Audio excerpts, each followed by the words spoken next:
Hi everyone, welcome to another edition of the Backroads Channel with Mark and Rich. I'm Mark. And I'm Rich. And we're really excited to bring you this episode today because we've got so many different subjects all wrapped up in one location. Yes, we do. And if you're a fan of history and also paranormal, I think you're going to find something very interesting. And certainly if you're a fan of antiques, we've got some antiques to show you in the Mason House Inn in Bentonsport, Iowa.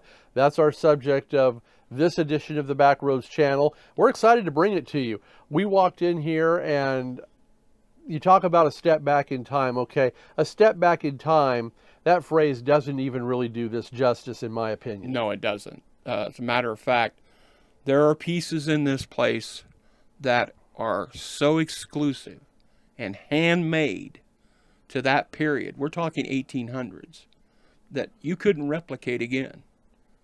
And we've seen it. And very honestly, I think some of the technology we have today to build that kind of furniture, I don't think our technology today could do as good a job as what the craftsmen did with just plain old hand tools and a lot of toil and sweat back then. Yeah, I don't think they had Black & Decker back in the Don't believe, yeah, DeWalt, was that a thing back then?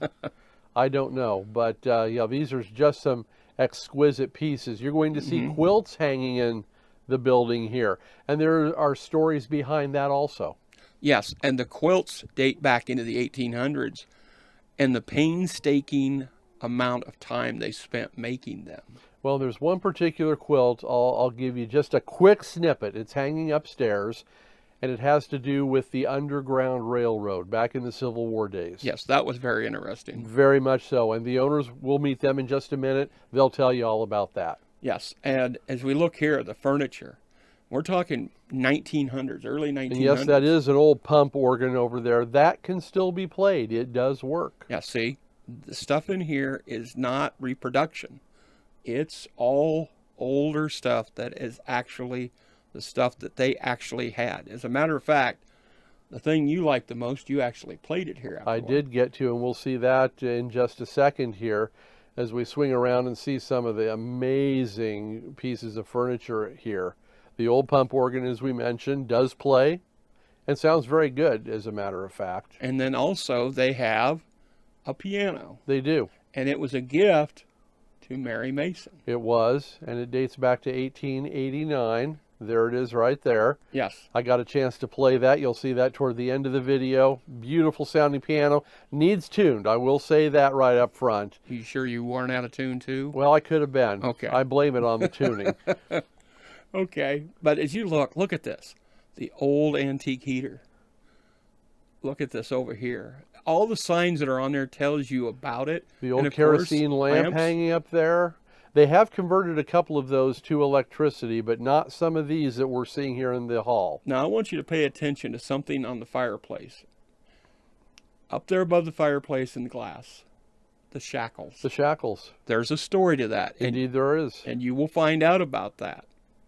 We're going to give you a little hint. But also, too, the paranormal is very real here, folks. We will tell you that. And they've actually had an expert or two come in and conduct studies on that very thing. Yes. And we will tell you right now, we experienced it here while filming.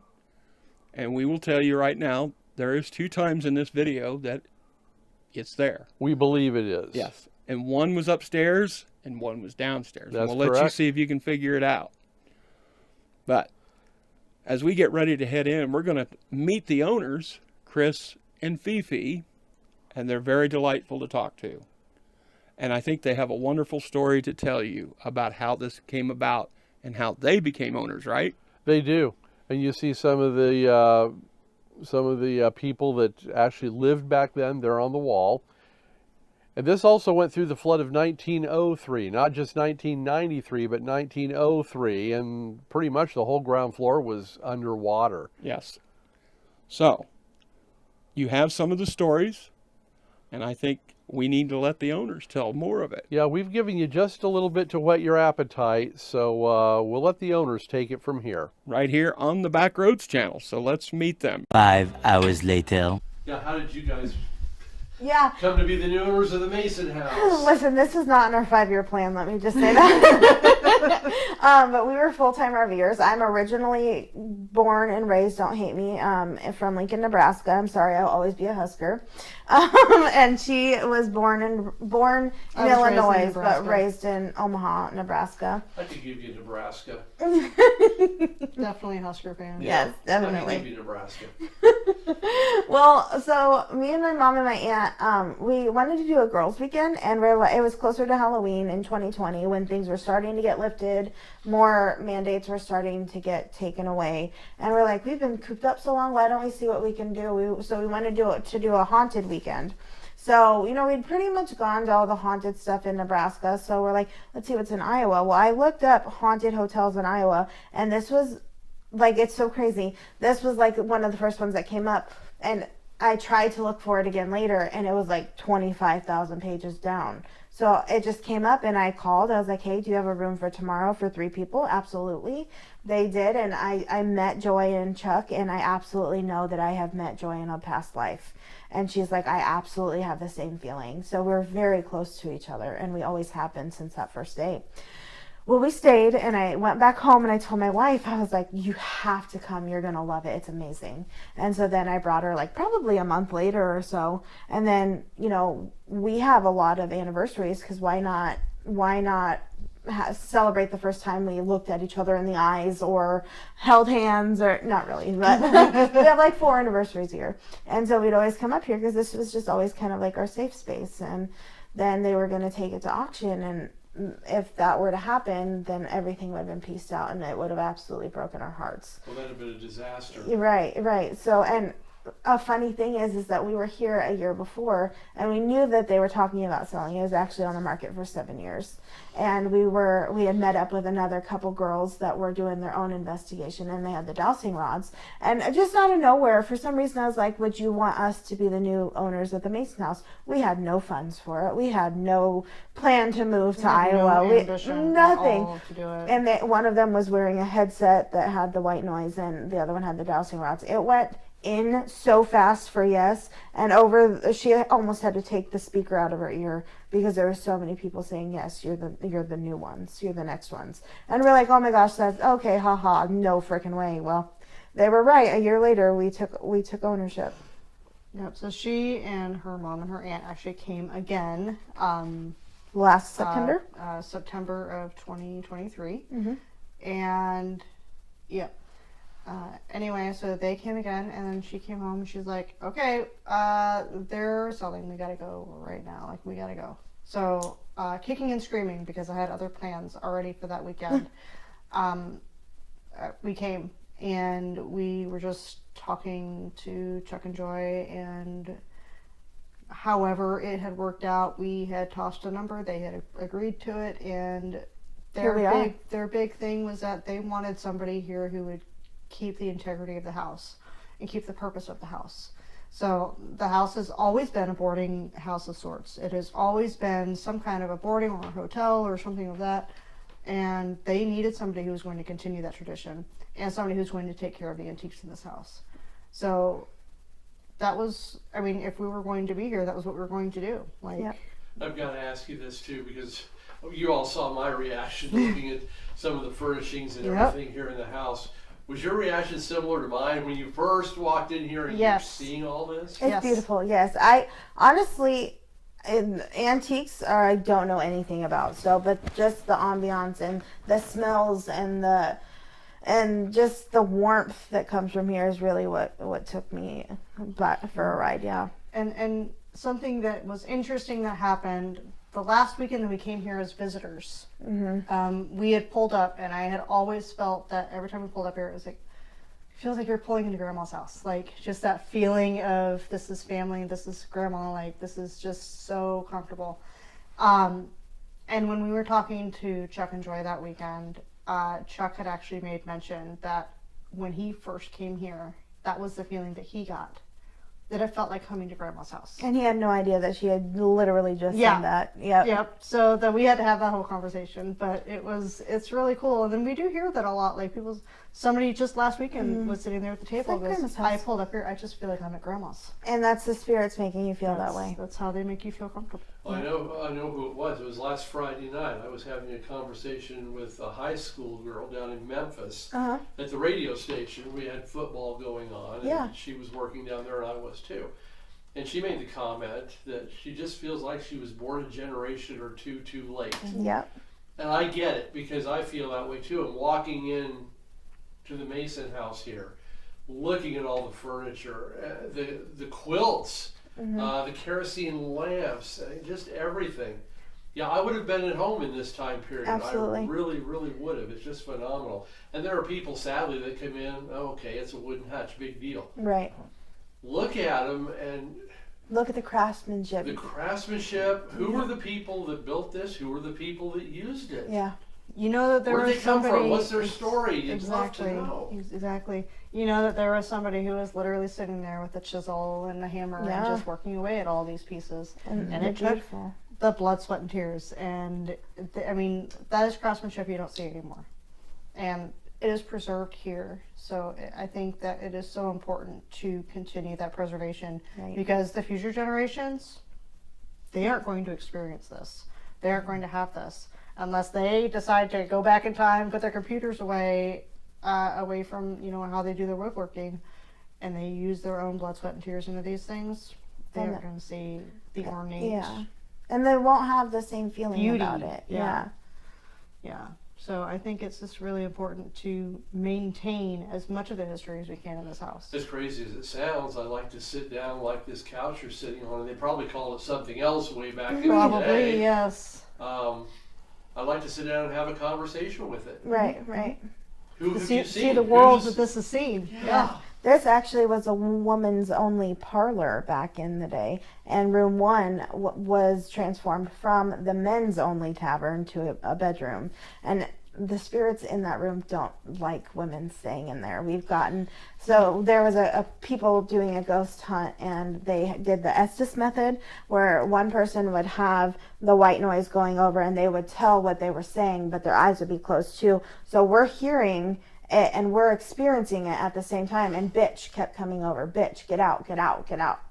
And so they don't like women in there. It used to be for men only, and Yeah, and that there were no shades allowed on the windows. Yeah. So that way, if the women in the town or whoever was trying to figure out where their husband or where their man was, yeah. they'd just go up and peek in the window. Yep. And be like, oh, there you are. Wonder how many divorces this place cost out in the day. Would be interesting to know. Yes, wouldn't it? yes. Yep. Or how many fights at least. Oh, absolutely. But again, who are the people that were doing that? Right. Who are the men? Who are the wives? Right. Right. What's their story? It was a Just totally love to different know. place. I know. And I I did too. think that, you know, another thing of such importance of this place and this town is that there used to be steamboats going up and down this river. And so this was a steamboat inn, hence why room 4 has all the steamboats on the walls. But now looking at it, the river's so low, there's dams up on the western side of the river that keep the flow low down here. Yeah. And then I'm sitting here trying to picture, well, what would a riverboat look like going Yeah. up and down here? And then they would Insane, port eh? right up over there, over on the other side of the rose garden. And then this would just be a place for them to go. Yep. So, And I mean, it was very busy back then. what would it have looked like Yeah. when it wasn't just a village of 40 Yeah. people? Like, And there is actually a picture, I think, over on that wall that you caught that shows Mary and Frank Mason up in front of the house with a bunch of other people. And that was in the steamboat days. That was when it was busy all the time. booming. It was booming through here, and I guess at one point in time, Bentonsport had a population of about 1,000 or 1,100 people. I think it was, yeah, And that was also at about the same time. yeah. So That would I- have been something to see. It wouldn't would have yes, been. I would have loved to see it back in the Me too. heyday. Me too. Absolutely. I read, we did just a little background research on this before we came Yeah. over. And what we pulled, and it's hard to know for sure, but what we got is that this is at least one of the longest running bed and breakfast This in the is- entire U.S. This is the It is. It is the longest running bed and breakfast hotel running in this country. Now, how was that determined? whatever year of conception, and then it never stopped. There are a lot that started up that are no longer running, but as far as, so this was built in 1846. It was built 2 months older than the state of Iowa, Yep. and it is the Yeah. longest running bed and breakfast in the country. Well, there were a couple of times it wasn't a bed and breakfast, though, wasn't it? It was. It has always been a bed and breakfast, but at times. Okay. Okay, I'm wrong. That's Wrong. fine. Tell me. It was not. It was not a bed and breakfast at all until I think the McDermotts might have had it as a bed and breakfast. Chuck and Joy had it as a bed and breakfast, and we do. It initially started off as a what is it called? A boarding house. A boarding house where they didn't serve food, but there were multiple beds in each room. Yeah. And they would have like the nicer rooms down on like the second floor, and then third floor was for the helpers who didn't have a lot of money. But they were just cots up there, and they would pay a cheaper price, and they would be able to stay in the cots. So throughout time, so it started off as the Ashland House. Yep. That was how it began. The Masons, when they took over in the I want to say it was 1856 or 57, when they took over, they called it the Phoenix Hotel. And then throughout, I'm not sure if it was the Redheads or the McDermotts, but then it was switched over to the Mason House. But it wasn't called the Mason House when the Masons owned it, but it was just known as the Mason's House because they had owned it for so long. 99 years. They had it 99 for 99 years in their family, which is just bizarre. Like, that's so crazy to wrap your mind around it. It was a long time. Yep. Well, it's And crazy to wrap your mind around the fact that here we are, Bentonsport, Iowa, population 30, 40? Maybe 40. okay. Yes. Yes. 40, Yes. and we have officially the longest running bed and breakfast in the country. In the Yep. country. Not just in the state of Iowa, the Correct. entire In country. the country. Yep. We have a lot of antiques too. If my back room was not a mess right now, I would show you that we have the only copper tub.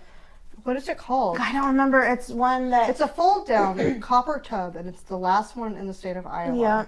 And we have that in our living room.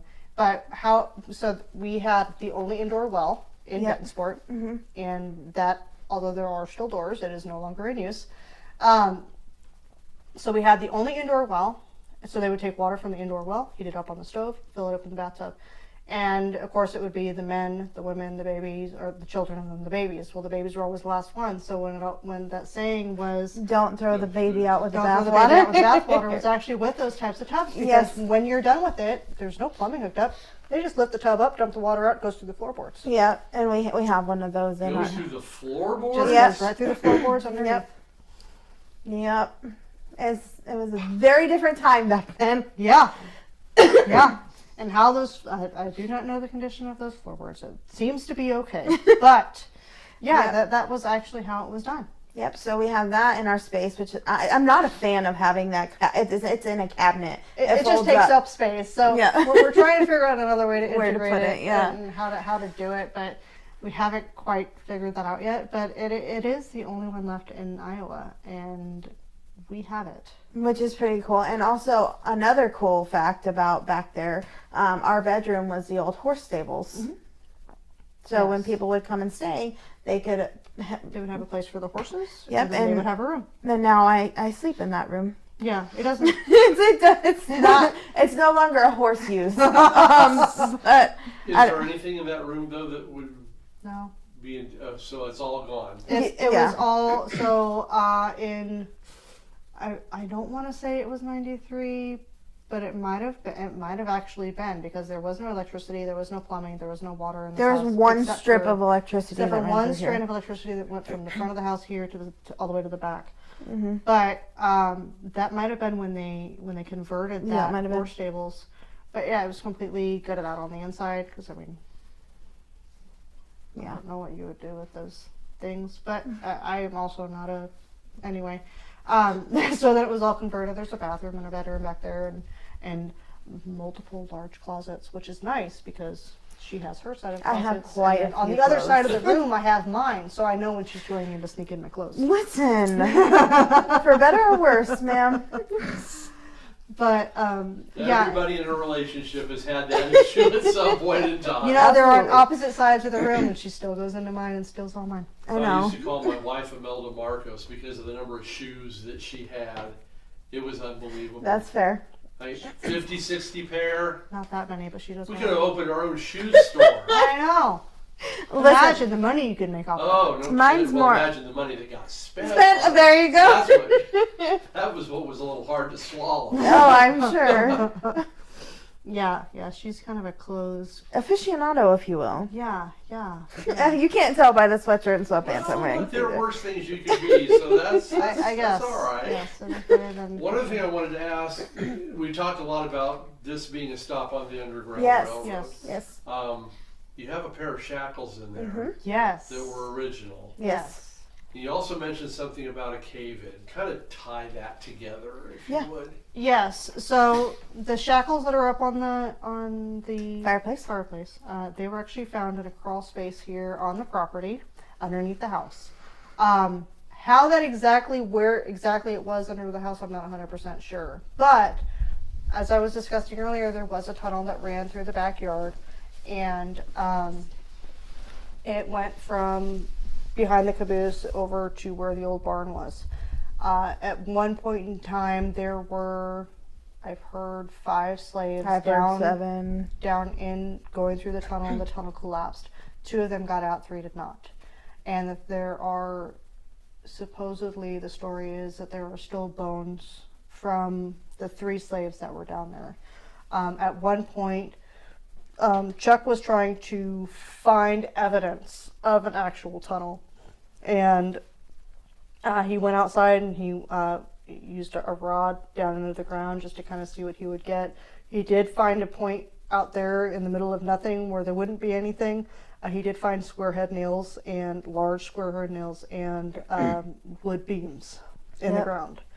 So that was as far as they went with that, because if you go much further and if you find other things, then sometimes you have to get the police involved and they have to excavate your whole yard. So Well, that you don't do that. And also during ghost box sessions, they were some of That the was how they slaves. found it. Yeah, some of the slaves did come over and say, because they had asked, well, what do you want us to do? Do you want us to give you a proper burial? And they said, no, we're at peace with what happened, and they didn't want it dug up, and Yep. they were fine with They're, it. they're free. They're and free now, They're yeah. happy with where they are. Yeah. But yeah, those shackles were actually found here. They weren't bought at an auction or anything like that. They were found here on the property and then brought out and cleaned up, put it into the shadow box. Yep. So the slaves coming over from Missouri to Iowa, which was a free state, were they wearing those shackles when they... Possibly. Yeah, possibly if they Possibly. weren't able to get them off somehow. Yeah. Which, Because looking I at wonder them, how else a pair of shackles, since Yeah. Iowa was a free state. right, Right. right. And I think us being only, I think we're 7 miles from the Missouri border, so. Mm-hmm. I mean, at that time, I was 7 miles could be a long one-day trek or a couple days, but, you know, having to wear those shackles on your run for your life to try to get to freedom, Or on your hands, or or on your ankles. I'm not sure if those are wrist or ankle shackles. yeah. And just thinking about that is so heart wrenching. That's a life nobody wants to live, but by Right. the same token, you study this in history books, Right. and now this is living proof. Yep. Yes. I mean, you're actually looking at artifacts like this that verify this actually happened. It Yes. happened right where we are. Let me, that thing on the wall, and Yeah. let me go see if I can grab it. It's just right. It's not a printed autobiography, but it is something that William Mason had written. Something I wanted to show you guys. This is actually probably one of my favorite pieces of furniture. This is called a dry sink cabinet, and this was made by Louis Mason and brought here with the original Mason china by covered wagon when they moved here from New York City. All of these pieces had made the Oregon Trail, or whatever trail that would have been back in the day, and they're still in prestigious condition.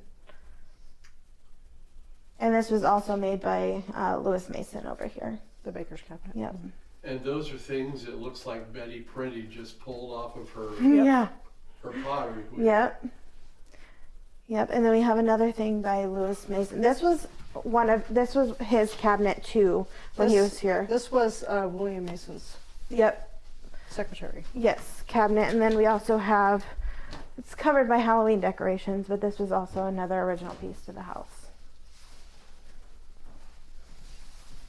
We have a lot of really cool, interesting antiques here. You sure do. Yep. Yeah, I took pictures of these. And I'll take it again, but So maybe this is a silly question, No such but thing. when it, oh, I could.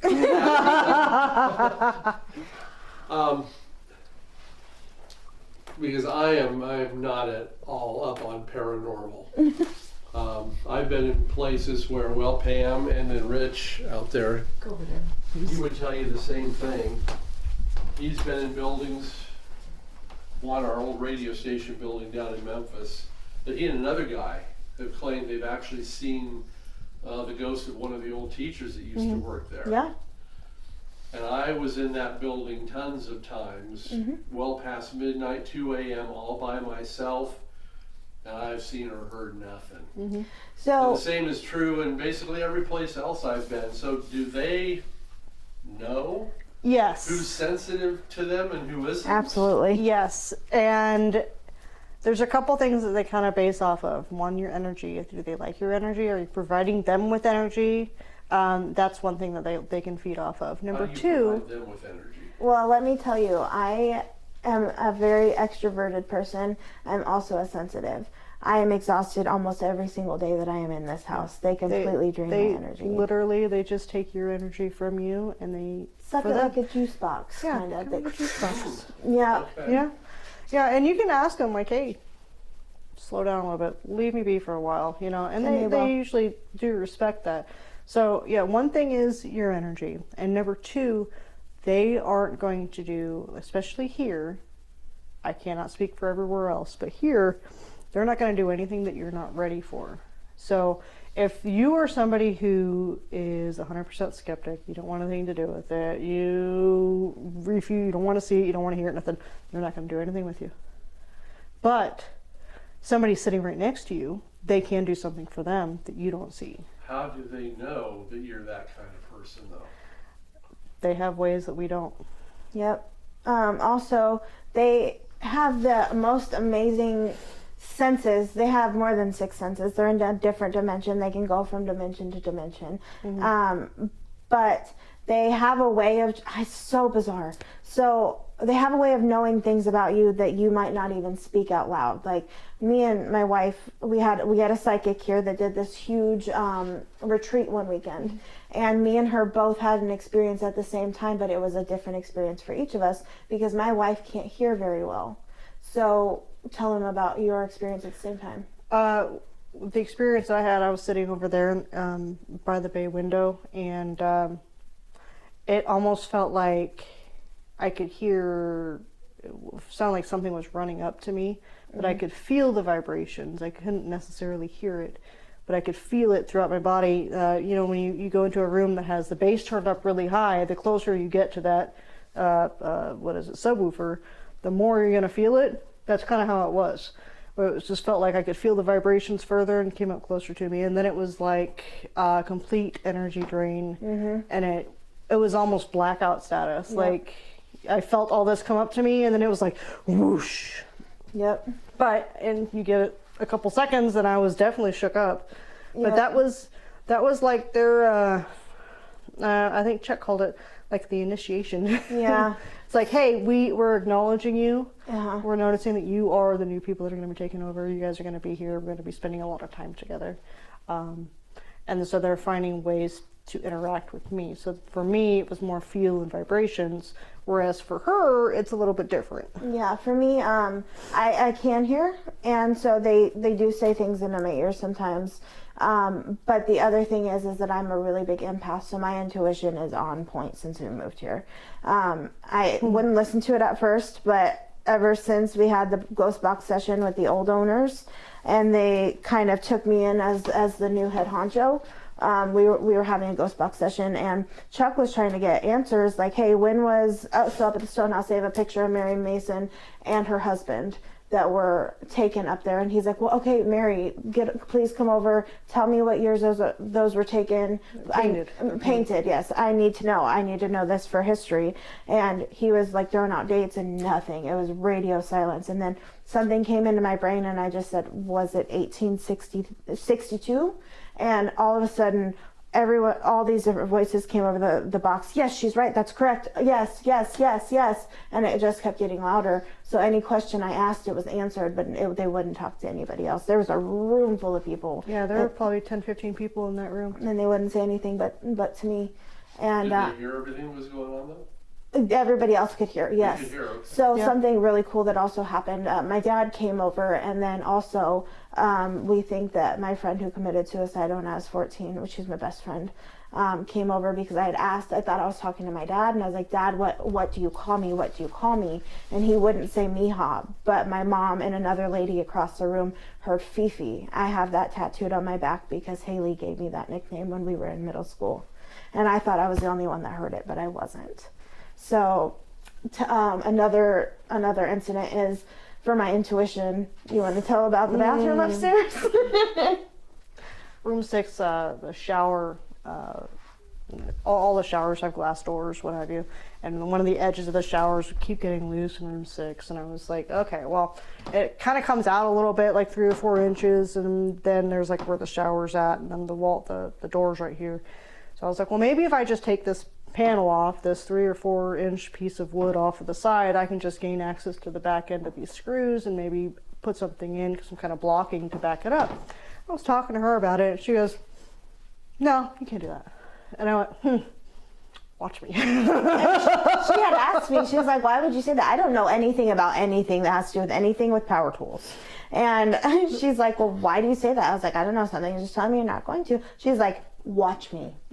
So I go upstairs and I pull off that piece of wood, and nope, there was no access. It was completely, so like, it was like plaster that kind of went through. They just kept adding more sheets or something. I don't even know what they did or how they did it, but I couldn't get through it in order to be able to put backing in there.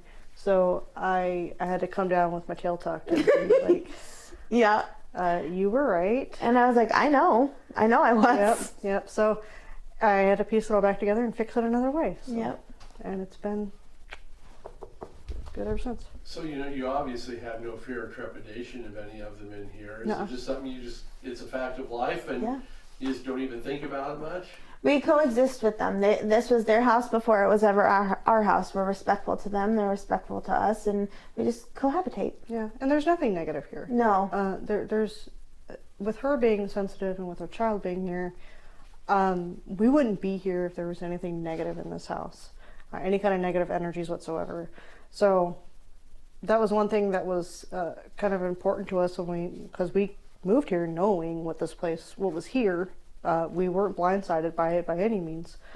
But that was a big decision factor for us coming here, was that there can't be anything negative. And I mean, we've had 0 instances, 0 feelings of negativity. Nope. There are places in the house that have an off feeling. Like that back staircase? Like the back staircase. Sometimes up here in the bay window at like 11 o'clock at night, there's a weird one. But that is residual energy. That's not a spirit energy. And with this house being built on limestone, it just sucks all that energy in, it holds it, and it's kind of like, it was just replaced, kind of like an old cassette tape. Yep. All right, guys, and if you want to follow me upstairs, I can show you the 2nd level of the Mason House Inn, and this is where most of our rooms are located. In the flood of 1993, that was only 31 years ago, there was absolutely no electricity on this floor and no bathrooms. They were still using a latrine in the backyard.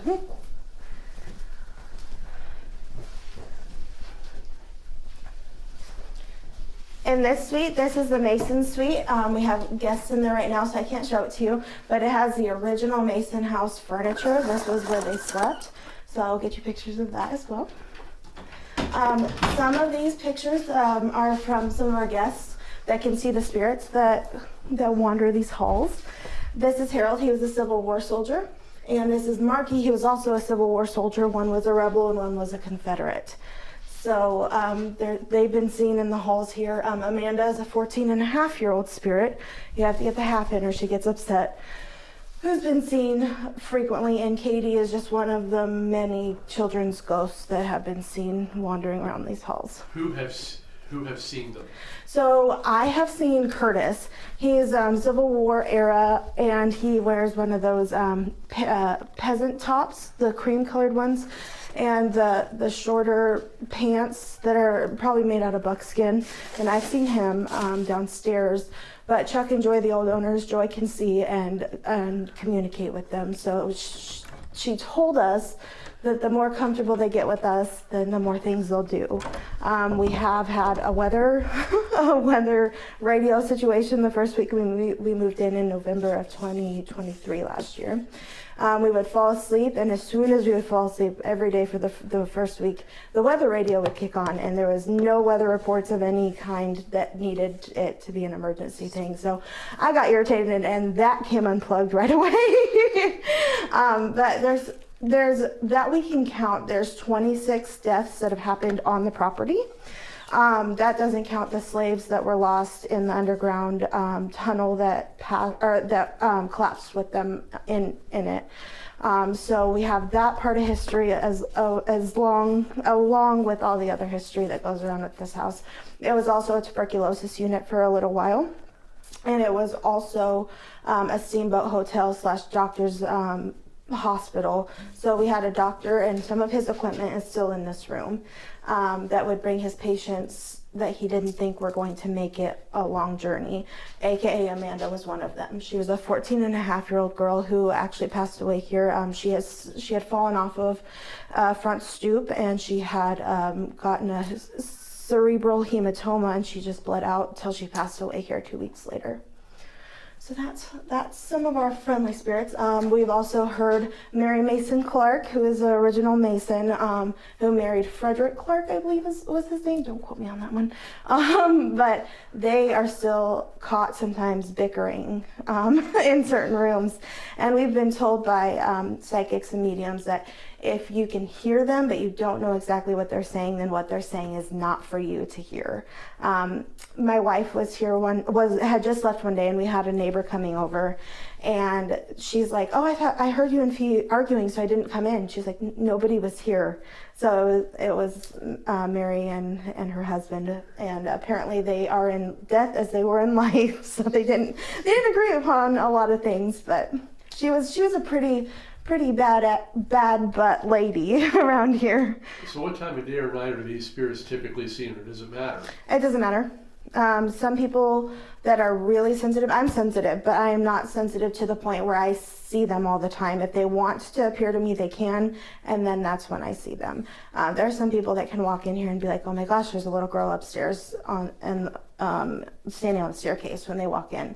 So there's different levels of sensitivities. And one thing that was pretty cool that had just happened recently, it was my daughter's birthday, and me and my mom were coming in these stairs, or in the front door down here, and at the top of these stairs we had seen something. It wasn't like a human silhouette, it was just like a beam of light, and it went running, zooming from here, came over here and slammed this door, and nobody was up here, nobody was in the house but us. So that was pretty cool. Another room I can show you, this is room number 4. It's called the Maid of Iowa room. And this is the kids' room. A lot of kids pitter-patter, games played with, toys messed around with is said to be heard in this room. That's why we have the toys for them.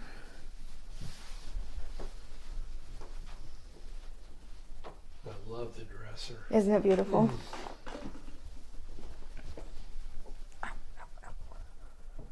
These are nice sized rooms. They are. This is our smallest.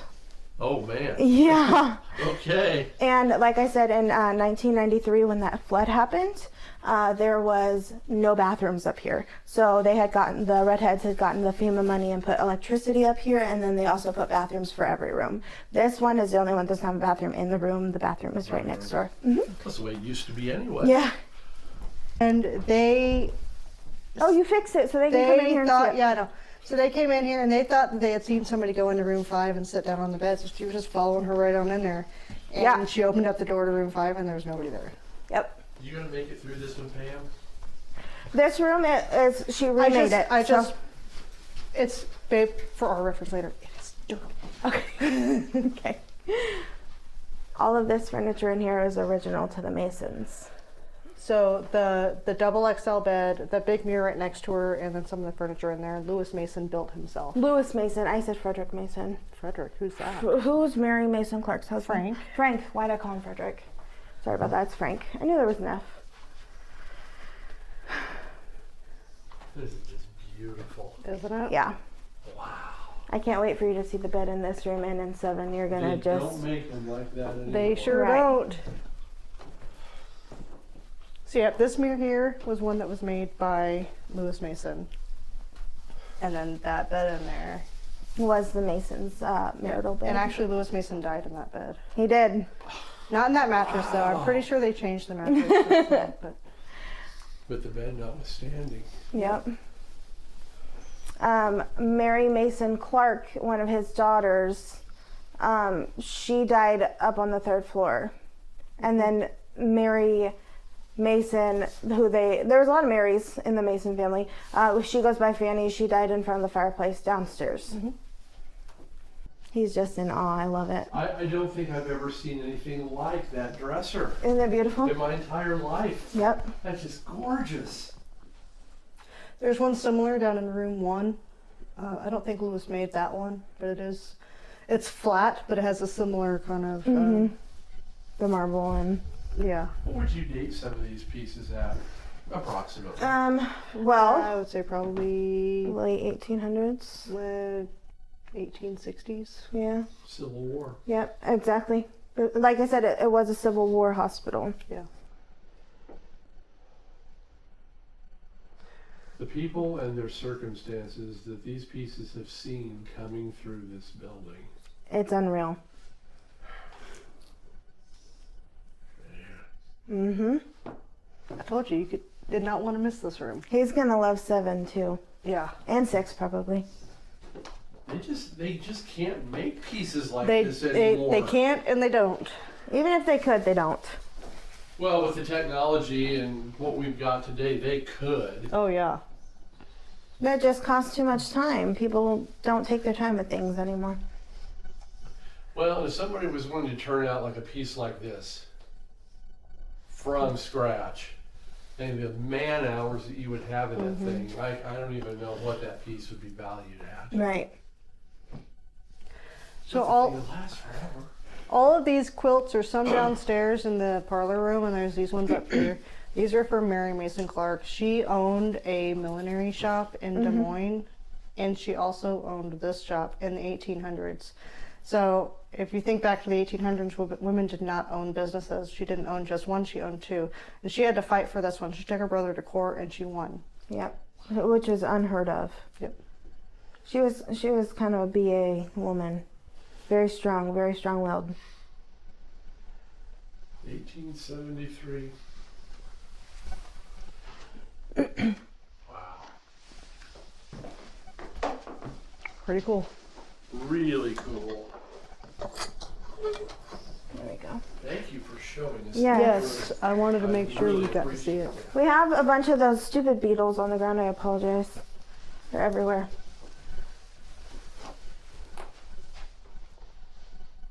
Right in the way. Like these quilts are made from Mary Mason.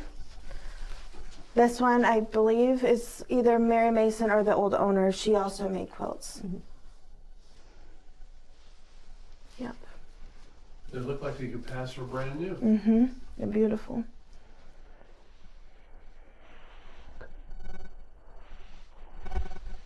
Now, I'm going to go out on a limb and say you call this the Des Moines Suite because of the river running. You are, nothing gets past Got you. that one. But that one's the Mason. That'll be the Suite. only one I Yep. get today, so give me my moment of glory. You got You it. have it. Please take a bow. I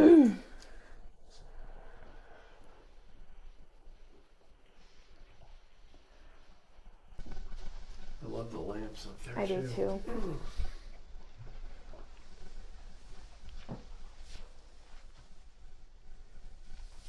I said Frederick. I should have said Frank. God. I'm so dumb.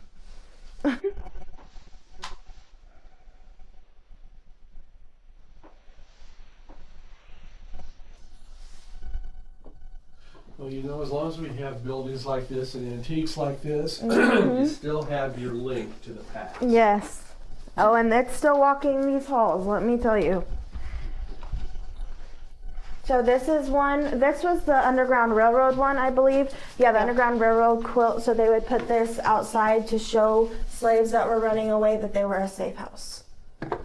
And when This was the actual quilt. Yep, it even tells you right here, crossroads pattern means a safe place with multiple routes out. So this was the actual one that they used. As you can tell, it's been through a lot of wear and tear. Well, But this seems like a good time to just tell us a little bit about the Underground Railroad and the Mason House involvement in that. absolutely. So during the times where slaves were unfree in the United States, there were other channels and ways to make sure that they could get to freedom. So the South obviously was very slave friendly, meaning that everybody owned slaves. If you had any kind of slave, you had some kind of status, a very high status in the world. So places like these would try and get people to freedom up north. So they would have long, tragic travels from the South to the North, and places like the Mason House Inn noticed that what was happening was an injustice and noticed that these people were unfairly treated. So what places like this did is they would hang quilts outside, usually up on the roof, over a lamp post, any kind of way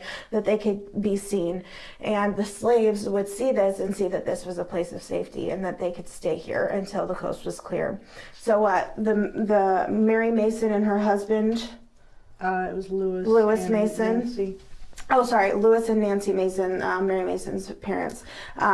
They had a barn outside that is no longer there, that they would keep the slaves in until coasts were clear, or if there was nobody in the house staying, they would bring them inside, feed them, clothe them, and then wait till they were ready to leave, and then bring on the next batch. So this whole town has ties to the Underground Railroad. Yeah, so there was actually a tunnel that went through the backyard here, and somewhere back behind the caboose through the backyard, and then the tunnel would open up into the bottom floor of the barn. And then, like she said, either they would have to go up into the loft of the barn if there were guests here in the house, but if there were not, they would come in, bring them in, they'd feed them and give them a place to stay until they can move on to their next spot. But the Mason House wasn't the only stop here in town. There are more stops further through town. I think not this grief house, but the other grief house on the other side of town also had an opening there as well. So it was really just like a town, something they all collaborated with. Yeah. So, And we have an excerpt downstairs that you can look at. It was from William Mason. William Mason, who is one of the sons of Lewis and Nancy Mason, who was also Mary Mason's brother, who she took to court to get this place. So there was probably a little bit of bad blood there. But he became a senator, and he had stated that it was an injustice to treat people that way just because of the color of their skin, and really thanked his parents in his talks and speeches for showing him at such a young age that just because of your skin color, it doesn't mean you should be treated any differently. So definitely, even back in the heart of slavery, we had some really good allies, and they still are here to this day, walking around as they please. So come on in room 7. this is called the Wild Rose Room, or the Abe Lincoln Room.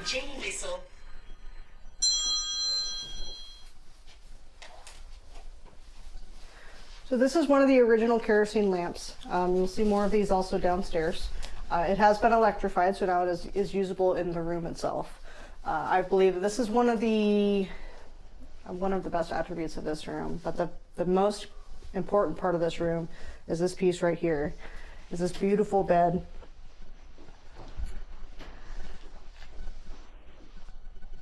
This is a one of a kind. You don't see any more like this.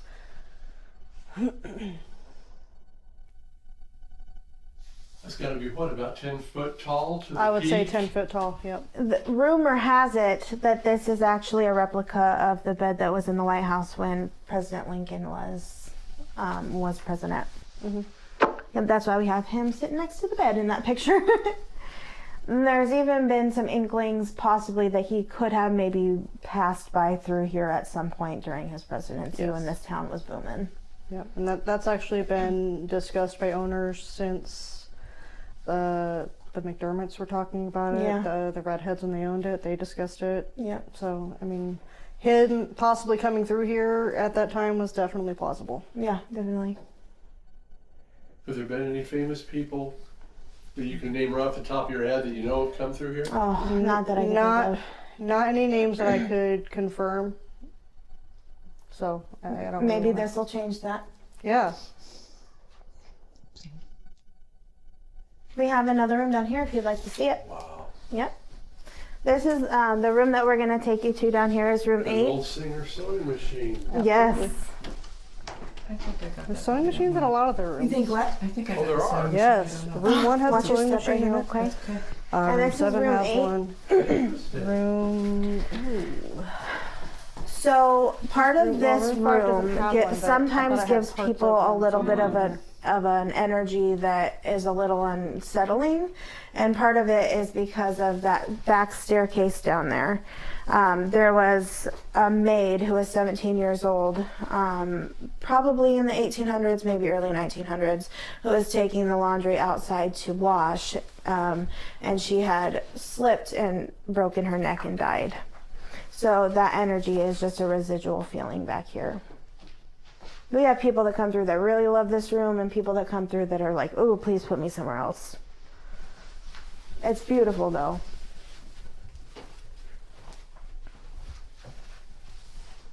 And the shelving set right into the wall. Well, you Yep. don't see that much anymore either. Yep. That is actually because this used to be a hallway.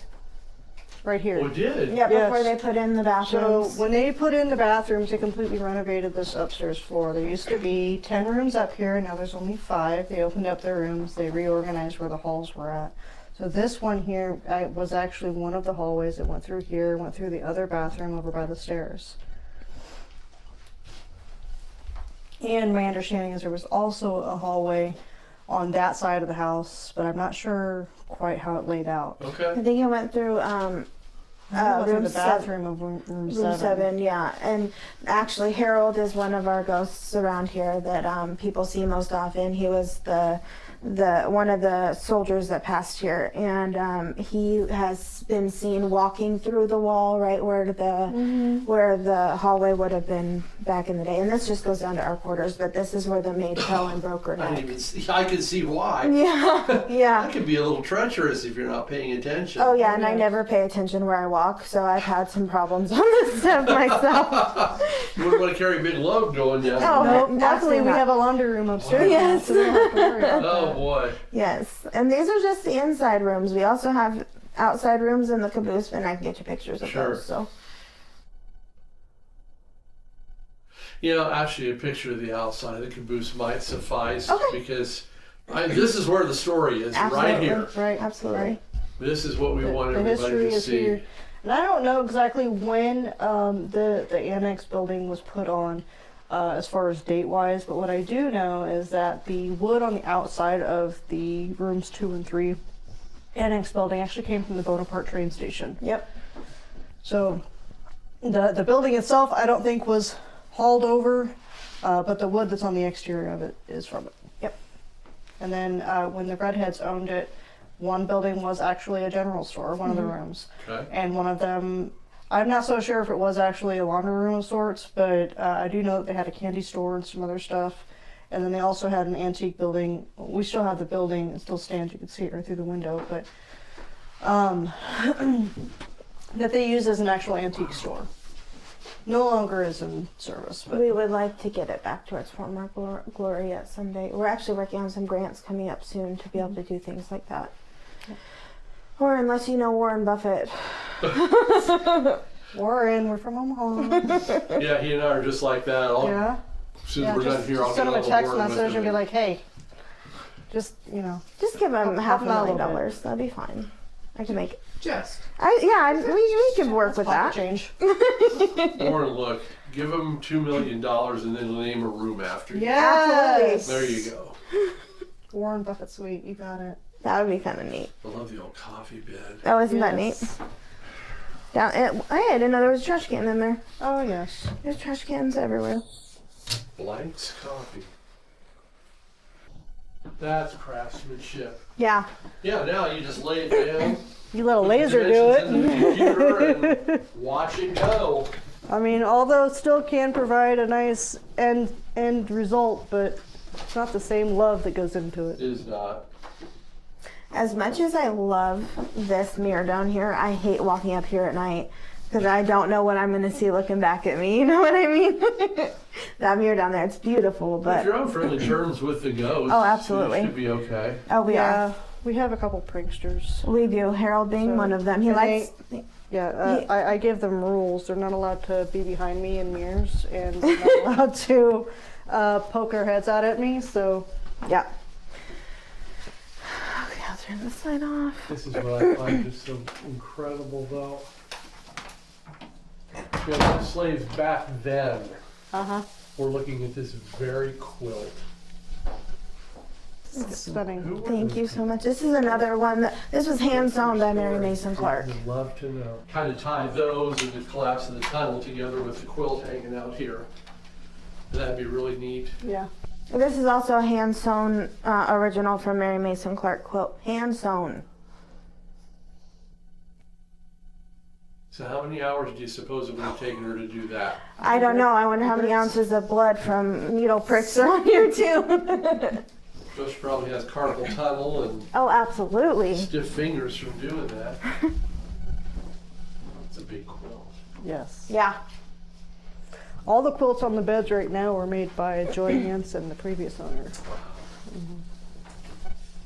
I'm gonna have somebody carry me. Oh yeah? Yeah, hop right on. We'll go for a ride. We'll be down in no time flat. Yes. Well, it's okay. I was gonna ask, is there anything particular that we haven't touched on that you guys want to talk about? Okay, well, the Civil War was discussed. Yep. Did you go through the history on that? I did. I just said that this was Civil War hospital. So, yes, with this being also a steamboat inn during the Civil War, if soldiers were on one of the boats going down the river going towards Keokuk, if they were not going to make it to Keokuk, they would bring them here. And this was a stop. We had doctors here as a Civil War hospital. They would come in, be brought in off of the ship, their uniforms were stripped immediately, and they were then taken care of just as anybody else. It didn't matter what side you were on, this was a place that you could go and be treated. Yep. And then also with that, I mean, obviously there were a lot of deaths here. And some of our spirits we do have two spirits that are on opposite sides. They know what sides they're on. I showed them Marky and Harold. Yeah. So that was, to me, that's like the fascinating part, was that when they came in here, it didn't matter if you were a Confederate or a Union. You came in and you were treated regardless of what you've done in your life. Yep. And then it was also a tuberculosis unit throughout. For a period of time. Yep, for a period of time. There is an excerpt in a local newspaper from back then. Someday I have yet to track it down. I'm sure Chuck has it. But Mary Mason was quoted saying that she was tired of scrubbing the smell of death off the walls, Off the floor. from all the blood and the tuberculosis germs, and she distinctly you could smell the smell of death in this house. Yeah, it was just cleaning the smell of death Yeah. out of the floors. And so I mean, I think those are two important parts of history that are here. All three put together, I mean, make this place phenomenal. But the amount of sadness that this house has seen throughout the time, illness and death and everything else, but also all the amazing happy times that have happened here in this house, it really creates an amazing atmosphere. It does, and we love it, and we're glad that we're here. Yep. So tell us about your hours of operation. You're here year round. So yes, the Mason House Inn is open 24/7, 365. We are mostly up and around and available from 8 a.m. to 8 p.m. We have, you can call us to book at 319-592-3133. You can also go to our website, themasonhouseinn.com, and you can book directly online now. And you can actually see on our page, you can see about the history. Yep. You can read about that. My wife took a lot of time and put in a lot of effort. Her and our friend Bryson, they put together the website page from scratch. So you can do a lot of things on that page. Yep, you can see pictures of all the rooms. Of all the rooms and what's available, Yep, when's what's available, and yeah. So you can reach us that way. Like she said, you can call. We have business cards. Yep.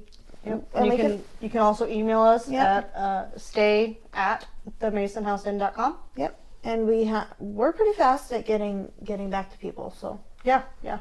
So I noticed a couple of publications out front here that was more on the ghost side of it. yes. Is there any other places that would have some of the written information that we've talked about today that people can go find? Yes, we have books. We have books that have 25 years of stories. I don't think those. I'm thinking so we do have the books of Joy's journals for the spirit side, and then we also have These brochures. Yeah. yes, we have a lot of brochures down here. Some for the Underground Railroad, some for the history of Bentonsport, as well as the new flyers. So we do hold a lot of this stuff. I'm missing something, but we do have a lot of flyers and paperwork up here and available for everybody to be able to see. We do believe that the history of the area is very important. Yep. Well, in this day and age where so many people are trying to delete history, Oh, right. you've got to keep the history alive. I agree. Yep. I think that just enhances the stay. I agree. You know, I would think Yeah. people have an idea of Of what they're actually what they're stepping actually- into. Yeah, this isn't just an old house that had, a whole bunch of simplicity. This was a very complex place to be, and it has so much history, and there's so much warmth and love in this house that Yeah. we think it's important that everybody gets to see it. We do. And we hope that you will come see it and stay with us. We'd love to have you. Well, I'll pick my jaw up off the floor. I was honestly not expecting this. Well, thank you for giving us a When chance. we were coming over, this is amazing. Thank you. Yes. We're very, very I've proud seen of it. antiques and things and heard stories that I never would have guessed were even here. Yeah. Now I got to ask you for one more thing. What's up? Can I strike a couple of chords? You on sure this can. You piano? please be my Not guest. giving a concert. I just have got to hear what it sounds Yes, like. please do. This was actually a gift from Mary Mason Clark's husband to her. This piano is 1889. Yes, sir. Those are the best kind.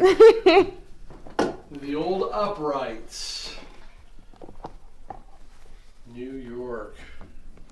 Cabinet grand. Yeah, these were the grand pianos of the day. Yes, they're still heavy as hell too. Oh, yeah. Whoa. Yeah, a little tuning wouldn't hurt. Yep.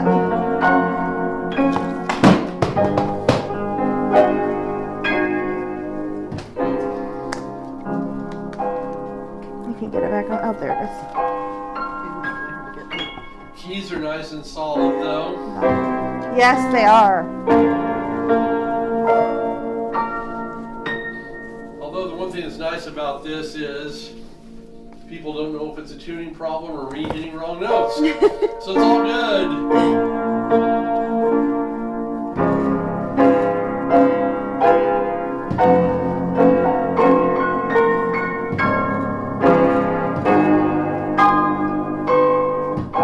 They're liking it. Do they have any requests? They just like music in general.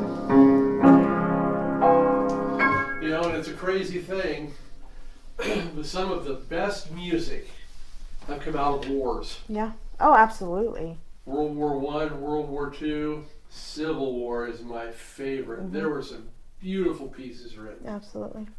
in the Civil War era. Yeah, it was amazing. I'm trying to think of some of the old Stephen Foster songs that would have been played Oh, wow. on this. The Star Spangled Banner is my favorite from him, I believe. Isn't that who made the Star Spangled Banner? Stephen Foster? No, Oh, that was no? Francis Scott Key. Okay, I was close. That was my next Stephen guess. Foster wrote a lot of plantation type songs. Okay. About Negroes and all that. Oh, what's one he wrote? Old Black Joe. This is a little more intimate here. We don't have words or music.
And unfortunately, you probably couldn't play those songs much in Right. public today. At least a myriad of them. This is nice. Do you hear what's going on in here? Yeah. We gotta check this out. We're playing that.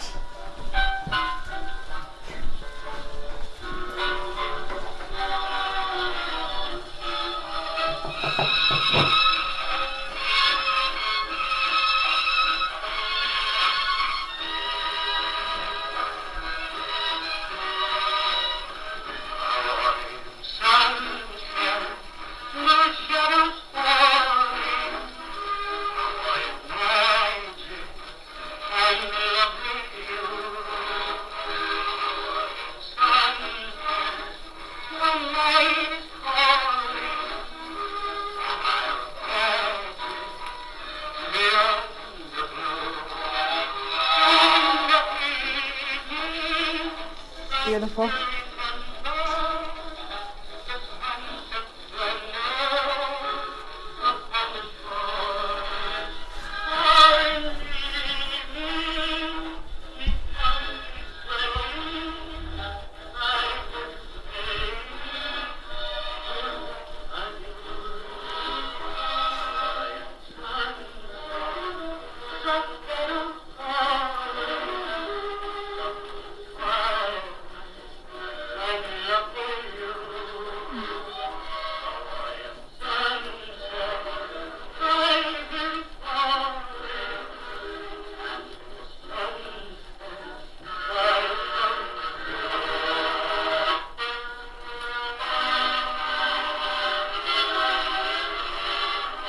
I can only imagine how many dances were held to things like this. This used to be a dance hall. Yeah, it did, before all the chairs were in here.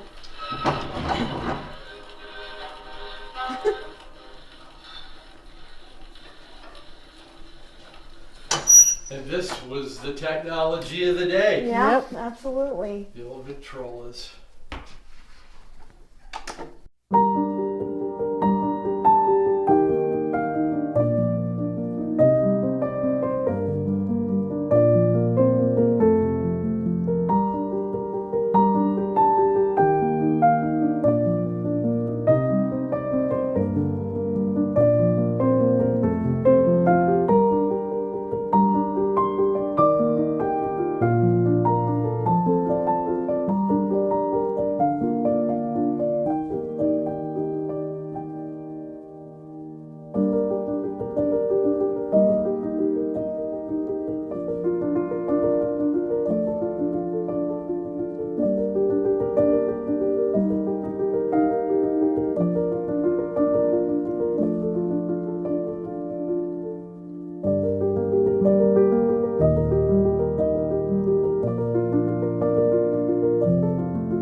Well, did we give you history? Did we give you antiques? Did we give you a taste of the paranormal? I do. I think we got all three. Matter of fact, did you see it and did you hear it? Well, I definitely heard a couple of things that I can't really explain away. Seeing something, I'm not sure. You be the judge. Yeah, you'll have to go back and watch it again. Watch it as many times as you need to. See what you think. You're going to have to draw your own conclusions on some of this.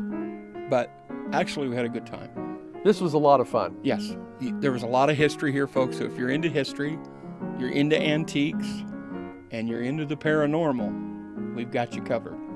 Yeah, we've got all the bases covered in this one. Oh, yes. So, by the way, we want to thank our hosts, Chris and Fifi. Thank you so much for allowing us to come in and film. And if you're interested in reserving a room for the night, go on their website. Just go on their website, folks.